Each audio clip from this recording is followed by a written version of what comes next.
pertama, mari sama-sama pertemuan acara kita pada pagi hari ini kita buka dengan pembacaan basmalah dengan harapan apa yang kita niatkan Allah Subhanahu wa Ta'ala memberikan kemudahan. Amin ya Rabbil Alamin.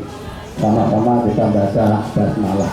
Bismillahirrahmanirrahim. Selanjutnya yang nikmat di antara nikmat iman Islam tetap berbuat panjang umur sehingga kita bisa berkumpul dalam rangka sosialisasi protokol kesehatan 3M, vaksinasi nasional dan pemulihan ekonomi. Selawat serta salam senantiasa kita berikan kepada junjungan kita Nabi Muhammad SAW. Yang terhormat, yang sama-sama kita hormati dari Kemenhan-Hukum, yaitu yang pertama Bapak Ridwan SHMH, selamat datang Pak. Yang kedua Bapak Dianto SHMH, dan ketiga Bapak Ashari SHMH, dan juga Bapak Ali Usman SH. Saya atas nama pengurus RT bagi keluarga RW 5 yang pertama mengucapkan terima kasih.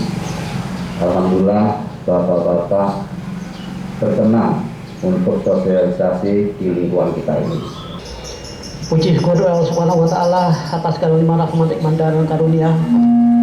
Pada pagi hari ini kita dapat bertemu bersama, bersilaturahmi dalam rangka kegiatan penyuluhan hukum terpadu sosial protokol kesehatan 5M dan vaksinasi nasional serta pemulihan ekonomi nasional. Kalau bicara vaksinasi, alhamdulillah saat ini sedang berlangsung vaksinasi untuk RW 5, dan RW 5 yang terdaftar secara resmi itu tinggal 5 orang. Tinggal 5 orang hari ini selesai. Adapun untuk tingkat Jati Padang sudah mencapai 92%. Hari ini selesai untuk kelurahan Jati Padang untuk vaksinasi lansia. Assalamualaikum warahmatullahi wabarakatuh. Assalamualaikum warahmatullahi wabarakatuh. Semangat ya. Kita melihat judul hari ini sosialisasi protokol kesehatan, vaksinasi nasional dan pemulihan ekonomi nasional. Selanjutnya protokol kesehatan yang merupakan aturan ketentuan yang perlu kita ikuti oleh segala pihak agar dapat beraktivitas secara aman pada saat pandemi COVID-19. Maunya orang sehat, sejahtera, alhamdulillah banyak rezeki. Nah, itu harapan kita semua. Nah, untuk bisa mendapatkan banyak rezeki, dalam program pemerintah ada namanya pemulihan ekonomi secara nasional. Kalau bicara nasional itu tatarannya bicara menteri, bukan Pak Ridwan, mohon maaf Pak, bukan Pak Ridwan itu ya, Pak Ridwan. Kalau kita lingkupnya itu masih lingkup wilayah yang relatif kecil, artinya lingkup kelurahan, ya kita bicaranya ekonomi yang tataran kelurahan sampai tataran ya UMKM lah, kira-kira gitu. Gak boleh melanggar, pengunjung harus sekian orang. Nah, boleh buka melayani apa namanya itu beli ambil itu apa grab itu apa itu namanya ya, pokoknya pelayanan tidak di tempat beli ambil. Mall pun begitu. Mall kurang apa yang nggak ada di mall gitu. Jadi mall pun dibatasin. Sekarang sudah mulai relatif COVID ini udah mulai menurun. Jadi beberapa waktu yang lalu kisaran di atas 10.000. Nah, alhamdulillah sekarang sudah mulai turun kisaran di atas 5.000, 6.000. Artinya sudah ada perkembangan. Ini semua berkat program pemerintah, salah satunya vaksinasi. Kalau sudah program vaksinasi nanti sudah terlaksana semua, insya Allah mudah-mudahan program ekonominya mengikuti. Artinya COVID-nya menurun, ekonominya meningkat. Saya rasa pasti semua setuju itu. Syukur-syukur COVID-nya sudah betul-betul habis, ekonominya stabil seperti sedia kala, syukur-syukur makin meningkat. Itu harapan kita semua. Jadi program ekonomi nasional dalam tataran yang lebih kecil, saya sangat apresiasi kepada Bapak RT, Bapak RW. Hal semacam seperti ini yang perlu disampaikan di lingkup wilayah yang terkecil. Jadi karena RT RW itu bersentuhan langsung pada warganya, bukan hanya retorika saja, tapi fakta dan realitanya seperti itu. Jadi peningkatan program ekonomi yang perlu ditingkatkan, terutama melalui organisasi yang lebih kecil, terutama di lingkup RT, RW, dan kelurahan, itu terkait dengan UMKM dan usaha-usaha yang lain. Nah, mana Pak Usman? Ada lagi Pak Usman? Yang Pak Syari ya generatornya, saya ingatnya Pak Usman aja. Ya. Jadi begini Bapak dan Ibu sekalian yang kami hormatin, kita lebih baik berdiskusi hal-hal apa. Saya hanya menyampaikan secara umum saja. Kalau secara detail, kita bukan kuliah kok. Kalau kuliah di pelajaran dari dosennya, kamu cari ini pasal ini bunyinya apa. Ini bukan tataran itu, tataran realita yang dialami pada saat ini. Gitu.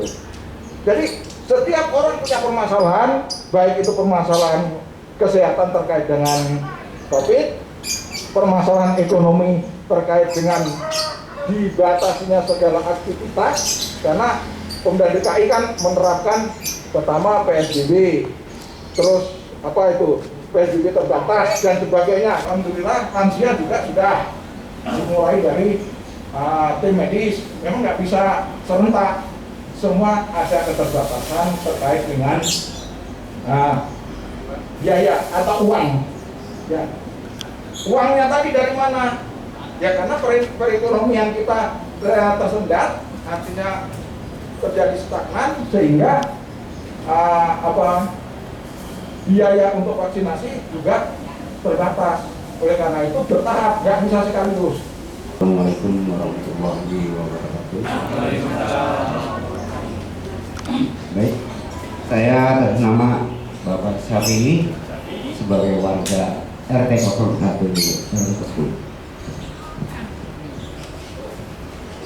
Saya mau bertanya mengenai untuk vaksinasi di usia lansia ini Pak. Tadi saya mendengar dan tolong diperjelas kembali bagi lansia. Kalau memang sudah dibunuh tidak mau mengikuti atau menjalankan vaksinasi, itu sanksinya tolong diperjelas lagi Pak. Terima kasih. Wassalamualaikum warahmatullahi wabarakatuh. Waalaikumsalam. Terima kasih Bapak. Ya, tentang kejelasan aturan tentang usia lanjut yang tidak mau divaksinasi itu dijawab oleh Pak Dianto. Ada lagi? Silakan, kita 3 pertanyaan dulu baru dijawab oleh narasumber. Silakan dulu ke depan.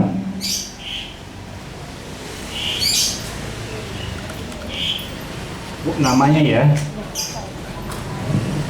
Bismillahirrahmanirrahim. Assalamualaikum warahmatullahi wabarakatuh. Perkenalkan dari saya, nama Ibu Iis Madinah, warga RT 01 RW 5 Kelurahan Jabatan.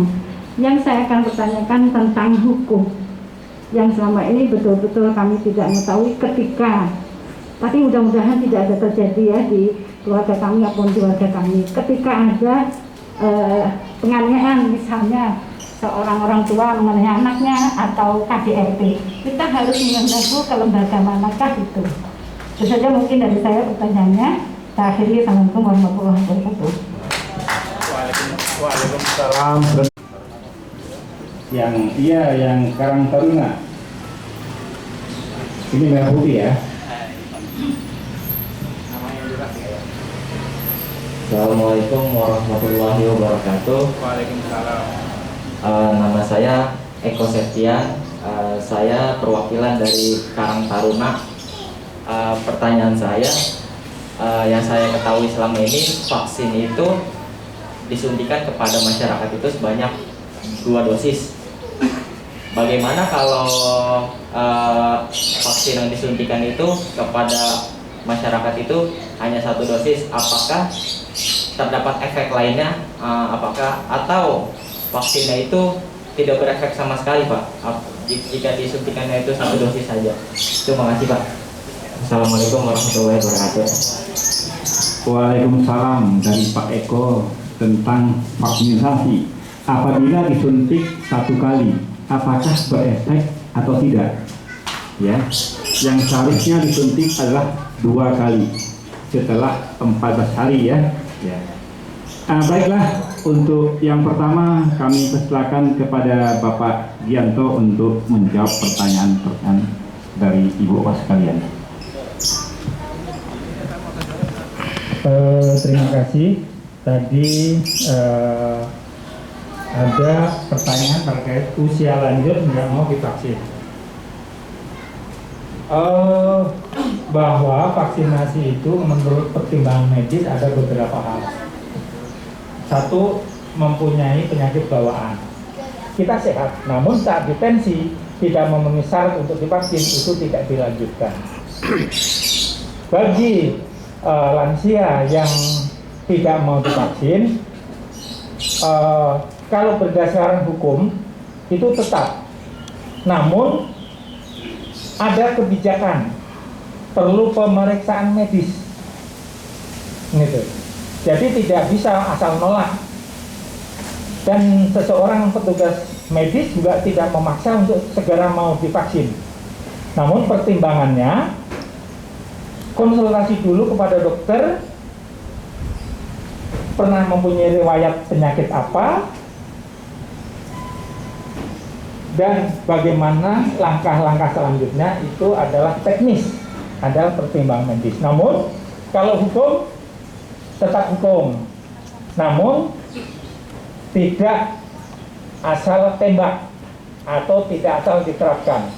Terus untuk vaksinasi 2 dosis namun hanya 1, efektif tidak gitu. Ini pun juga teknis melalui kajian, sebagaimana sebelum vaksin itu beredar adalah melalui penelitian. Sampelnya itu rahasia. Misal si A divaksin sekali, vaksin kedua enggak, gejalanya apa, terus reaksinya bagaimana, itu adalah teknik medis. Tetap efektif maupun tidaknya kita tidak bisa itu tadi bahwa kalau sekali tidak efektif maupun 2 kali lebih efektif, itu adalah penelitian medis, sangat teknis. Maka sebagaimana yang saya alami, teman-teman yang usianya masih kisaran 50 tahun itu divaksin jaraknya hanya 2 minggu. Terima kasih Pak Moderator. Maaf Bu. Terima kasih Ibu Iis. Ini Ibu ini mewakili beberapa ibu-ibu tentunya. Biasanya ibu-ibu ini aktif di PKK, biasanya. Ya, gitu. Jadi sebelum menjawab pertanyaan Ibu, saya menambahkan sedikit saja terkait dengan lansia yang tidak mau divaksin. Tadi ada pertanyaan begitu dari Bapak Safi'i. Hanya menambahkan saja, saya memberi tambahan terkait dengan aspek hukumnya saja. Apabila lansia itu tidak disertai pertimbangan-pertimbangan medis oleh dokter atau tim kesehatan tidak mau, itu juga jelas melanggar ketentuan program pemerintah terkait vaksinasi. Itu tidak melanggar, itu diatur. Kecuali lansia itu ada penyakit bawaan seperti jantung, seperti ginjal, seperti penyakit yang lain lah. Itu pasti ada pertimbangan dari dokter atau dari tim medis. Jadi yang menentukan bisa atau tidaknya divaksin itu bukan diri kita sendiri, tapi dokter. Tapi tidak ada alasan lain sekalipun usia lansia tidak mau divaksin, itu tidak bisa. Jadi tanpa kecuali semua ini sudah difasilitasi oleh pemerintah, oleh negara, sehingga semua warga negara mendapatkan vaksinasi. Terkait satu lagi, tadi saya hanya menambahkan juga, vaksin 2 dosis, artinya pertama sudah divaksin, kedua tidak mau, kira-kira begitu pertanyaan dari Karang Taruna itu ya. Nah, karena di lingkungan RT 1 RW 05 itu sudah 92% sudah tervaksin, artinya tinggal sedikit yang belum. Mungkin ada pertimbangan lain terkait dengan teknis medis, mungkin nih, saya tidak tahu persis, itu data yang bicara. Adapun pertama sudah divaksin, kedua tidak mau atau tidak ikut vaksin, itu pasti ada hal-hal yang dirasakan pada saat vaksin pertama. Nah, keluhan-keluhan atau hal-hal yang macam-macam tadi itu pasti ada evaluasi observasinya. Mungkin pusing, mungkin apa, sehingga nggak mau. Tapi tidak ada alasan vaksin kedua tidak mau, tidak ada alasan itu, karena ini sudah dijadwalkan, sudah terprogram. Jadi momennya saya ikut vaksin pertama, terus kedua enggak, saya punya keluhan gini habis divaksin pusing, saya nggak mau lagi. Itu tidak bisa. Yang bisa menentukan pusing, sakit, mual, ngantuk, terus Pak Dianto tadi bilang maunya jajan dan makan mulu, itu yang menentukan itu rekomendasi dari tim medis dokter. Karena habis divaksin 30 menit itu diobservasi keluhannya apa, hasilnya seperti apa.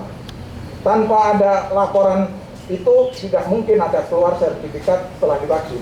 Jadi yang kedua itu tidak ada alasan tidak mau. Artinya kalau tidak mau, dia tidak mendukung program pemerintah, kira-kira begitulah simpelnya. Baik. Yang kedua, pertanyaan yang penting ini buat Ibu Iis, karena kenapa saya belakangin, mohon maaf Ibu, saya hanya menambahkan aja dari Pak narasumber Pak Dianto. Hukum KDRT terhadap penganiayaan di lingkup keluarga itu ngadunya ke siapa? Atau lapornya ke siapa? Karena ini lingkup lingkungan, pertama itu memang harus lapor kepada pengurus RT atau RW setempat. Itu pertama. Supaya apa?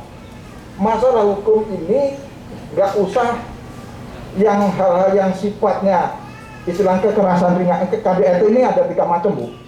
Kekerasan berat, kekerasan sedang, kekerasan ringan. Kalau tindak kekerasan dalam KDRT itu masih ringan, menurut hemat kami itu nggak perlu lagi sampai ke polisi-polisi. Cukup Pak RT, Pak RW selesaikan, dan Pak RT, Pak RW lebih tahu permasalahan internal dalam artian warganya. Kecuali kalau kekerasan dalam artian berat. Tapi penganiayaan kan sering terjadi di media, sering bapak menganiaya anak atau ibu menganiaya anak. Tingkat penganiayaan berat. Ini tidak bisa tidak. Ini harus bermasalah, harus permasalahan hukum harus diselesaikan melalui jalur hukum. Karena ini sudah melanggar hukum. Kalau hanya ringan-ringan, seumpamanya ringan-ringan itu, ya bahasa anak mudanya itu hanya sebatas bullying aja sih, yang sampai menyangkut ke baperan atau terbawa ke perasaan, terus akhirnya terjadi kegaduhan di internal rumah tangga, ya ke Pak RT Pak RW aja lah, jangan sampai ke ranah hukum terlalu jauh, karena urusannya jadi rumit, Bu. Itu sepanjang masih bisa diselesaikan di tingkat lingkungan kepengurusan RT RW, selesaikan di sana. Tapi kalau sudah kasus KDRT-nya itu tingkat berat atau sedang, itu tidak bisa tidak, memang harus kita bermasalah hukum, harus lapor polisi. Lapor polisi pun nggak bisa serta-merta lapor, harus ketahui Pak RT RW. Nanti kalau main lapor aja, Pak RT Pak RW-nya, saya nggak ngerti apa-apa terhadap warga saya. Nanti ujung-ujungnya Pak RT Pak RW dimintain keterangan. Itu udah pasti itu. Bukan saja hanya saksi-saksi yang ada di dalam rumah tangga, Pak RT RW itu pasti mintain keterangan. Kenapa terjadi kasus seperti ini, kronologisnya bagaimana? Pak RT yang tadinya nggak tahu sama sekali hal-hal termasuk itu ya. Nah ini, nah oleh karena itu sebaiknya hal-hal semacam kekerasan dalam rumah tangga itu hampir semua warga, hampir semua keluarga mengalami semacam itu. Kalau nggak pernah mengalami kekerasan dalam rumah tangga, jadi saya pertanyakan juga, jadi keluarga apa kalau nggak pernah terjadi kekerasan? Nah, kekerasan itu ada klasifikasinya. Nggak mungkin selama hidup rumah tangga nggak ada gaduh, nggak ada apa, pasti ada. Cuma apa tingkatannya atau frekuensinya atau kualitas kekerasannya berbeda-beda. Itu. Saya rasa itu Ibu. Jadi kronologinya yang sifatnya ringan selesaikan internal melalui kepengurusan RT RW. Yang sifatnya berat dalam artian sudah betul-betul udah masuk ranah hukum, ya memang harus lapor polisi. Terima kasih Pak Ridwan. Saya melihat juga Bapak Ahmad Suryamin udah bertanya sama PRT ya. Perkenalkan, nama saya Ahmad Suryamin, saya salah satu aparat di lingkungan RW 05 di tingkat kelurahan. Pertama-tama saya ucapkan terima kasih atas kunjungan dari teman-teman bapak-bapak dari rombongan Kemenkumham. Secara pribadi kami selaku aparat di lingkungan sangat mendukung suksesnya vaksinasi di Republik Indonesia. Namun kami menemui kendala di lapangan itu ketika banyak warga yang bertanya, karena yang kita tahu mungkin yang sudah familiar itu vaksinasi itu namanya Sinovac ya kalau nggak salah. Yang sudah familiar itu yang berasal dari Tiongkok atau apalah. Semakin kemari-kemari ternyata vaksinasi itu banyak namanya. Namun insya Allah semuanya sama fungsinya untuk memutus penyebaran virus dan membuat kekebalan pada tubuh kita. Saya tahu itu salah satu vaksin yang diproduksi oleh Bio Farma, kemudian vaksin Sinovac, yang satu ini nih vaksin lagi ngetren nih Pak, yang lagi heboh ini vaksin AstraZeneca kalau nggak salah. Seperti itu, pokoknya kami tidak mau bertanya mengenai bahan-bahannya. Yang saya mau tanyakan ini, dari ketiga vaksin yang kami sebutkan itu sebenarnya ditujukan ke atau dikategorikan ke mereka yang umur berapa atau untuk secara universal, secara menyeluruh. Jadi dari kami itu aja Pak, mohon maaf meskipun ini sebenarnya bukan domainnya Kementerian Hukum dan HAM ya, karena judulnya ini sosialisasi prokes vaksinasi, ya kami minta pertanyaan seperti ini. Wabillahi taufiq wal hidayah. Wassalamualaikum warahmatullahi wabarakatuh. Waalaikumsalam. Berkaitan dengan narapidana justice collaboration, itu bagaimana penanganannya atau mohon pencerahannya bagaimana untuk napi yang di atas dari 10 tahun. Mungkin itu yang bisa disampaikan, mohon arahannya supaya kita sedikit-sedikit paham masalah hukum. Demikian, terima kasih. Assalamualaikum warahmatullahi wabarakatuh. Dengan pertanyaan saudara tadi bahwa jenis vaksin, Ya, dipersilakan. Bismillahirrahmanirrahim. Jabat tangan Pak.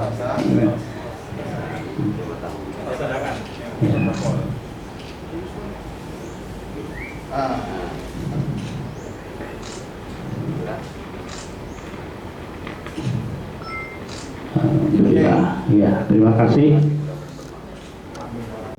Untuk kembali kita berdoa kepada Allah Subhanahu wa taala agar COVID-19 ini diangkat oleh Allah Subhanahu wa taala. Amin. Ala dinna wa rasul Nabi Muhammadin sallallahu alaihi wasallam. Al-Fatihah. A'udzu billahi minasy syaithanir rajim. Bismillahirrahmanirrahim. Alhamdulillahil alamin arrahmanir rahim maliki yaumiddin. إياك نعبد وإياك نستعين اهدنا الصراط المستقيم صراط الذين أنعمت عليهم غير المغضوب عليهم ولا الضالين آمين آمين آمين يا رب العالمين واعف عنا يا كريم يا أرحم الراحمين ارحمنا يا أرحم الراحمين ارحمنا يا أرحم الراحمين ارحمنا اللهم ادفع عنا والغلاء والبلاء والفحشاء والمنكر والسيوف المختلفة والشدائد المهات ما ظهر منها وما بطن من بلدنا إندونيسيا خاصة ومن بلدان المسلمين عامة إنك على كل شيء قدير. اللهم بحق الفاتحة وبسر الفاتحة وبكرامة الفاتحة وبالمعجزة الفاتحة يا بل يا كاشف الغم يا من يغفر ويرحم ويا دافع البلاء يا الله ويا دافع البلاء يا رحمن ويا دافع البلاء يا رحيم. اللهم ثبتنا بالإيمان وثبتنا بالإسلام وثبتنا بالتوحيد وثبتنا بالمعرفة من دار الدنيا إلى دار الآخرة ثم تحياتهم بها سلام وآخر دعواهم الحمد لله يا رب العالمين.